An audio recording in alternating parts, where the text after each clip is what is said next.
News 7 Tamil, பொறுப்பும் பொது நலமும்.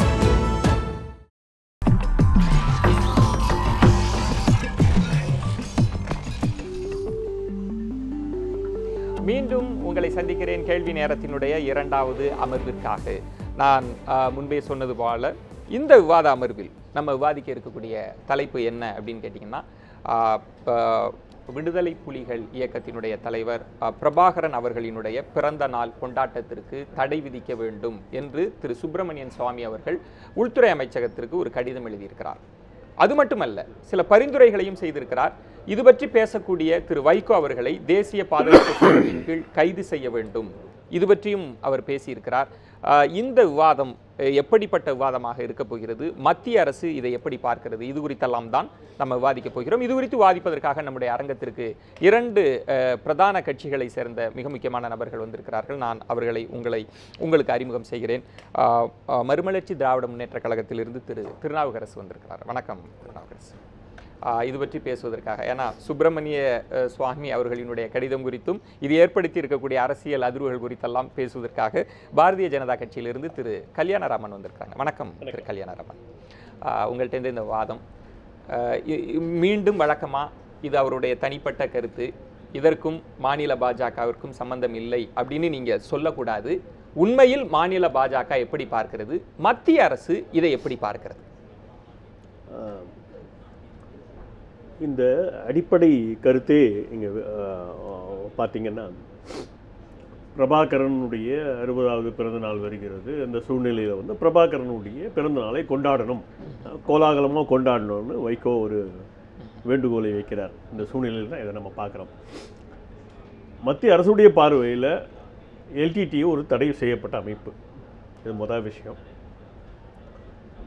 பிரபாகரன் ஒரு பக்கம் தமிழர்கள் என்ற பார்வையில் பார்த்தால் ஒரு இன துரோகி, ரெண்டாவது தமிழர்கள் என்கிற பார்வையில் பார்த்தால் ஆமாங்க, தமிழ் எத்தனை பல்லாயிரக்கணக்கான தமிழர்களை கொன்று குவித்தனவர், பத்மநாபா உட்பட, ஸ்ரீ சபாரத்னம் உட்பட பல பல்லாயிரக்கணக்கான போராளிகளை, சக போராளிகளை கொண்டு மறந்துட வேண்டாம். அது மாநில பாரதிய ஜனதாவினுடைய பார்வையும் கூட. என்னுடைய பார்வை எங்க, அது மக்களுடைய பார்வை. அது மாநில பாரதிய ஜனதா பார்வையான்னு மக்களுடைய பார்வை. அது மக்களினுடைய பார்வை. எல்டிடிக்கு வந்து சப்போர்ட்ன்றதே வந்து இந்த சமுதாயத்தில் இல்லாம போனதுக்கு காரணமே திரு கல்யாண அதிமுகவை என்ன சப்போர்ட் பண்ணிட்டு இருக்கலாம், இல்ல நாம் தமிழர்கள் கட்சின்ற ஒரு சின்ன அமைப்பு சப்போர்ட் பண்ணிட்டு இருக்கலாம். ஆனா ஒட்டுமொத்த சமுதாயம் வந்து எல்டிடியை சப்போர்ட் பண்ணலன்றது தான் நிதர்சனமான உண்மை. அதனால தான் வந்து திரு கல்யாணராமன் குறுக்கீடுக்கு மன்னிக்கவும், ஒட்டுமொத்த சமூகமும் இதை ஆதரிக்கவில்லை என்பதை எந்த அளவுகோலின் அடிப்படையில் இதை புரிய வைக்கலாம் பாருங்க. இதை வந்து ஒரு பிரதானமான ஒரு காரணியா எடுத்துக்கிட்டு திமுகவோ அதிமுகவோ அரசியல் தளத்துல சண்டை போடல. ஆனா இதை பிரதானமா வைத்திருக்கக்கூடியவர்கள் மதிமுக நேரடியான குற்றச்சாட்டு. திருநாவுக்கரசு நேரடியான குற்றச்சாட்டு வந்து சமுதாயத்துல 2-3% மேல வாக்கு சதவீதம் இல்லை, நேரடியான குற்றச்சாட்டு. திருநாவுக்கரசு நீங்க சொல்லுங்க. அவர் ஒரு இன துரோகியாகத்தான் பாரதிய ஜனதா அந்த கட்சியிலிருந்து வந்திருக்கக்கூடிய திரு கல்யாணராமன் சொல்லிட்டாங்க. இதற்கான பார்வை என்ன? தலைவர் பிரபாகரன் அவர்களை இனத்துரோகி என்று சொன்னால் அவர்கள் வந்து தமிழர்களுடைய அசல் வித்தாக இருக்க மாட்டார்கள் என்பதுதான் தமிழ்நாட்டில் இந்த விவாத மேடையில நம்ம உணர்ச்சிகரமாக வார்த்தைகளை, நான் இந்த விவாதத்தை ரொம்ப கூர்மையாக்க விரும்புகிறேன். நம்ம மேடை பேச்சு வேண்டாம். அவர் சொல்லக்கூடிய ஒரு குற்றச்சாட்டு, பெரிய பிரதான கட்சிகளாக இருக்கக்கூடிய திராவிட முன்னேற்ற கழகமோ அனைத்து இந்திய அண்ணா திராவிட முன்னேற்ற கழகமோ இதை ரொம்ப சீரியஸா எடுக்கல.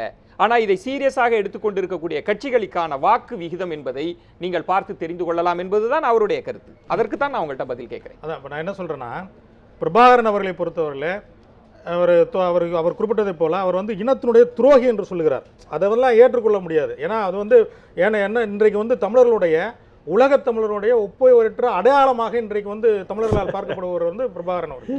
இன்னும் சொல்ல போனால் பிரபாகரனுக்கு நிகரான வீரம் என்பது 2000 ஆண்டுகளுக்கு முன்பு கரிகார் பிரிவலத்தானும் மாரவர்ம சுந்தரபாண்டியனும் சேரன் செங்குட்டுவனுக்கும் பிறகு 2000 ஆண்டுகளுக்கு பிறகு தமிழர்களுடைய வீரத்தினுடைய அடையாளமாக இன்றைக்கு உலகத் தமிழர்களால் போற்றப்படக்கூடிய தலைவர் வந்து பிரபாகரன். அவரை வந்து இனத்தினுடைய துரோகி என்று சொல்லுவதெல்லாம் ஆயுத கடத்தலில் மன்னர், போதை மருந்து கடத்தலில் மன்னர், இப்படி வந்து மன்னர்களுக்கெல்லாம் மன்னரா வந்து. என்னுடைய கேள்வி, இது உண்மையில் மாநில பாரதிய ஜனதாவினுடைய பார்வையை நீங்கள் பதிவு செய்கிறீர்களா? நான் கூர்மையாக வைக்கக்கூடிய வாதம், இது மாநில பாஜகவினுடைய குரலா? இன துரோகி என்பது மாநில பாஜகவினுடைய குரலா? நிச்சயமாக. நான் உங்களிடம் ஒரு நேரடியாகவே மாநில பாஜகவினுடைய குரல் என்பதை இன்னும் சொல்ல வேண்டுமென்றால், காங்கிரஸ் கூட இப்படிப்பட்ட வார்த்தைகளை பயன்படுத்தலை. அவங்க வந்து ஒரு கழிவிறக்கமாக நாங்கள் ஒரு மிகப்பெரிய தலைவரை பறிகொடுத்துட்டோம் அப்படின்ற ரீதியில தான் பேசினாங்க. ஆனால் மாநில பாஜக மிக கடுமையாக இன துரோகி என்று சொல்லியிருக்கிறது. மதிமுக என்ன பார்வை வைத்திருக்கிறது? விஷமத்தனமான குற்றச்சாட்டு, அதாவது விசத்தனமான குற்றச்சாட்டு. ஏன்னு சொன்னா, இன்றைக்கு வந்து தமிழர்களுடைய அடையாளமாகத்தான் பிரபாகரன் அவர்களை வந்து உலக தமிழ் சமுதாயமே பார்த்து கொண்டிருக்கிற ஒரு சூழலில் அவரை வந்து ஒரு இனத்தினுடைய துரோகி என்று சொல்வது வந்து அது வந்து அந்த கட்சியினுடைய தலைமையினுடைய இதெல்லாம் சொல்லுவதெல்லாம் வந்து அது ஒரு தவறான முன்னுதாரணம் தான். ஏனென்று சொன்னால், இன்றைக்கு வந்து மறுமலர்ச்சி திராவிட முன்னேற்ற கழகத்தில் கடந்த காலங்களிலே இந்த கொள்கையிலே, அதுவும் ஈழத்தை பொறுத்தவரையும் இன்னும் சொல்ல போனால் விடுதலை புலிகளை வந்து எங்களுடைய பொதுச் செயலாளர், எங்களுடைய தலைவர் வைகோ அவர்கள் தொடர்ச்சியாக பாராளுமன்றத்திலே, இன்னும் வாஜ்பாய் அரசாங்கத்திலேயே அவர் பேசியிருக்கிறார். புலிகளை இன்று மாதிரிப்பேன், நேற்று மாதிரிப்பேன், என்று மாதிரிப்பேன் என்று பேசியிருக்கிறார். ஆனால் பாஜக, மத்திய பாஜக அதற்கு என்ன பதில் சொன்னது? அவர்கள் மௌனமாக பார்த்தார்களா? அதற்கு ஆதரவுகளை தெரிவித்தார்கள்? இல்ல, அந்த அன்றைக்கு இருந்த பாரதிய ஜனதா கட்சி அரசு அது குறித்த ஒரு பெரிய கண்டனங்களையோ எங்கள் தலைவர் வைகோ அவர்கள் பாராளுமன்றத்தில் இருந்து அவருடைய இடத்திலே செலுத்தவில்லை. தமிழ்நாடு அரசாங்கம் தான் எங்கள் தலைவர் வைகோ அவர்கள் மீது பொடா சட்டத்தை ஏவிய சூழ்நிலை கூட அன்றைக்கு இருக்கக்கூடிய மத்திய அமைச்சர்கள் சிறைச்சாலையில் வந்து தலைவர் வைகோ அவர்களை சந்தித்தார்கள் என்பதுதான் கடந்த கால வரலாறு. திரு கல்யாணராமன் சக அரசியல் தலைவரை சந்திக்கிறதுன்றது ஒரு பெரிய விஷயம் இல்லை. பிரபாகரன் ஜெயில இருந்தா கூட நானும் போய் சந்திப்பேன், அதுல ஒன்றும் பிரச்சனை இல்லை. ஆனா பிரபாகரன் இன துரோகி என்பது உண்மை. திரு பிரபாகரன் அவர்களை பற்றி உங்களுடைய பார்வைகளை நீங்க ரொம்ப கடினமான வார்த்தைகளை தான் இந்த மேடையில நீங்க பதிவு செய்றீங்க. நான் என்னுடைய கேள்வி என்பது, இந்த சுப்பிரமணிய சுவாமி அவர்களினுடைய கடிதம் குறித்து தான் நான் கேட்கிறேன். ஒருவேளை இந்த பிறந்த நாள் கொண்டாட்டங்கள் நடக்கும் என்ற பட்சத்தில் வைகோ தேசிய பாதுகாப்பு சட்டத்தின் கீழ் கைது செய்யப்படுவாரா? இந்த முடிவு எடுக்க வேண்டியது இல்ல மாநில பாஜக அதுக்கு வலியுறுத்துமா? இந்த முடிவு எடுக்க வேண்டியது முதல்ல உள்துறை. என்ன உள்துறையுடைய பார்வையில் இந்த செயல் சட்டத்திற்கு புறம்பானதாகவோ அல்லது தேச துரோகமாகவோ கருதப்பட்டால், இது பல முறை இது வந்து சட்ட சிக்கலுக்குள்ள போய் வந்த ஒரு விஷயம் தான். பிரபாகரனுடைய படத்தை வச்சுக்கலாமா கூடாதா அப்படின்றதெல்லாம் வந்து ஏற்கனவே சட்டபூர்வமாக பொதுவாக வைத்துக் கொண்டே இருக்கிறார். அதுக்கு வந்து சட்டபூர்வமாக அங்கீகாரம் கூட கொடுத்துட்டாங்கன்றது வேற விஷயம். என்ன படத்தை வச்சுக்கிறதால அது தேச துரோகமாகாதுன்னு அது சட்ட விளக்கங்கள்லாம் கொடுக்கப்பட்டிருக்கு. அதனால அந்த வாதத்துக்குள்ள நான் போக விரும்பல. சட்டத்தின் பார்வையில் அல்லது தேசத்தின் பார்வையில் இது வந்து துரோகமாக கருதப்படும் பட்சத்தில், பிரிவினைவாதமாக கருதப்படும், அதுக்கு என்ன அரசியல் பூர்வமாக சட்டப்பூர்வமாக என்ன நடவடிக்கை எடுக்குமோ அதை வந்து எடுத்துதான் ஆகணும். அதுக்கு வைகோ ஒரு விதிவிலக்கே அல்ல. வைகோ ஒரு விதிவிலக்கே அல்ல. நீங்கள் அப்படி நவம்பர் 27ஆம் தேதி நீங்கள் என்ன செய்ய போகிறீர்கள்? ஒருவேளை இந்த பிறந்த நாள் கொண்டாட்டம் நடக்கலாம் அல்லது வைகோ கைது கூட நான் சின்ன பாயிண்ட் ஆட் பண்ணிடுறேன், அதுக்கப்புறம் அவர் இது பண்ணிக்கலாம். தொடர்ந்து இந்த உணர்ச்சிவாதங்களை வைத்து ஈழம்ன்றது ஒரு தனி சப்ஜெக்ட், எல்டிடின்றது ஒரு சப்ஜெக்ட், இது நம்ம வந்து புரிஞ்சுக்கணும். இதில் பிரபாகரன் ஆதரவு தமிழர்களை ஈழத்தில் இருக்கிற, தட் இஸ் இலங்கையில் இருக்கிற தமிழர்களை பிரித்து தனி நாடாக ஆக்குவது, அதன் மூலமாக தமிழகத்து தமிழர்களையும் ஈழத்து தமிழர்களையும் ஒன்றிணைத்து ஒரு தனி தமிழகம் அப்படின்ற பார்வையோட ஒரு அணுகுமுறை தொடர்ந்து தமிழகத்தில் அணுகுமுறை இருக்கு இல்லையா? இது வந்து மிக மிக கொடுமையானது, மிக வன்மையாக கண்டிக்கக்கூடியது. அதை புரோபகண்டா பண்ற யாரா இருந்தாலும் சரி, அவர்கள் நசுக்கப்பட வேண்டியவர்கள்ன்ற குற்றச்சாட்டை அவர் முன்வைக்கிறார். இது தேர்தலுக்கு முன்பு, கூட்டணிக்கு முன்பு அவர்களுடைய பார்வை எப்படி இருந்ததுன்னு தெரியல. ரொம்ப இரும்பு கரம் கொண்டு அடக்கப்பட வேண்டும் என்கிற துணியில தான் அவருடைய பார்வை இருக்கு. உங்களுடைய ரியாக்ஷன் என்ன?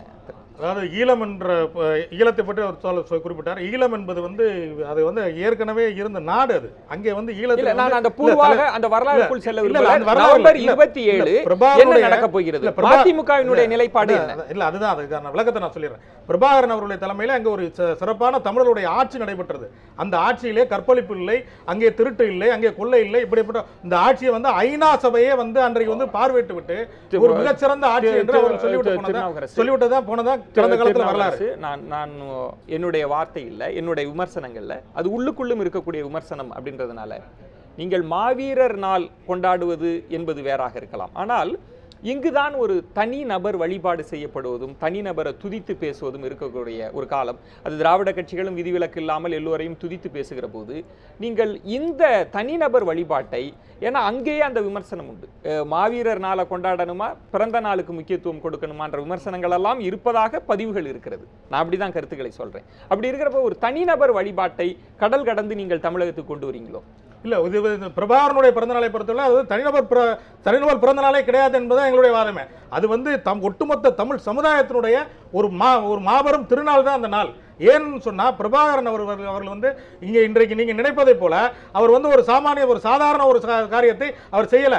ஏன்னா இந்த உலகத்திலேயே எவரும் செய்யாத ஒரு சரித்திர சாதனை செய்து வருது தலைவர் பிரபாகரன் அவர்கள். இன்னும் சொல்ல போனால் 11 நாட்டினுடைய ராணுவத்தை தன்னந்தனியாக ஒரு இனத்தினுடைய வீர இளைஞர்களை வைத்துக் கொண்டு அவர் புறமுதுகிட்டு ஓட செய்தவர் அவர். இன்னும் சொல்ல போனால் தமிழர்களுடைய ஒட்டுமொத்த உருவமாகவும் அடையாளமாகவும் உங்களுடைய உணர்வுகளை இது சார்ந்த நீங்கள் வெளிப்படுத்தக்கூடிய உணர்ச்சிகள் எல்லாம் என்னால் புரிந்து கொள்ள முடிகிறது.